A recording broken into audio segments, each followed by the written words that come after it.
হ্যাঁ হ্যাঁ বলেন। আসছিল রাজশাহী থেকে।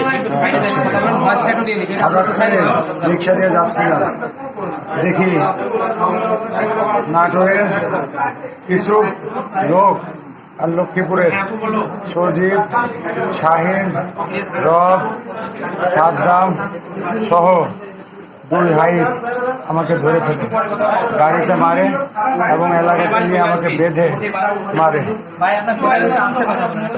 হ্যাঁ, এরকম অবস্থা। এরা সবাই বিএনপি করে। আপনি কেন মারলো?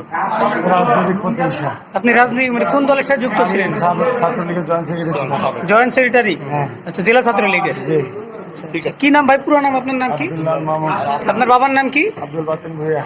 আব্দুল বাতেন, চেয়ারম্যান ছিলেন উনি। সাবেক চেয়ারম্যান। ও আচ্ছা আচ্ছা। রাজশাহী থেকে কোথায় যাচ্ছিলেন এসে? রাজশাহীতে ব্যবসায়িক কাজে আসছিলাম। আইসে কোথায় যাচ্ছিলেন? আমি বাসায়? রিক্সা দিয়ে আমি একটা জায়গায় যাচ্ছিলাম। ও আর পারছি না ভাই, আর প্রশ্ন করবেন না। ঠিক আছে ঠিক আছে।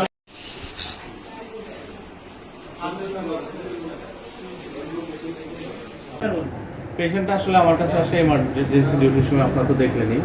রোগীটার অবস্থা কিছুটা খারাপই আর কি। আমি যখন পাই তখন পালস বিপি খুবই খারাপ ছিল। আমি ক্যানোলা করে স্যালাইন ট্যালাইন দিলাম।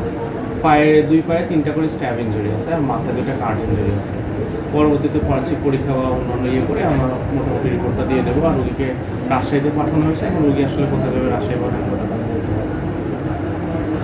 নামটা কি? আপনার সূত্র ঠিক আছে।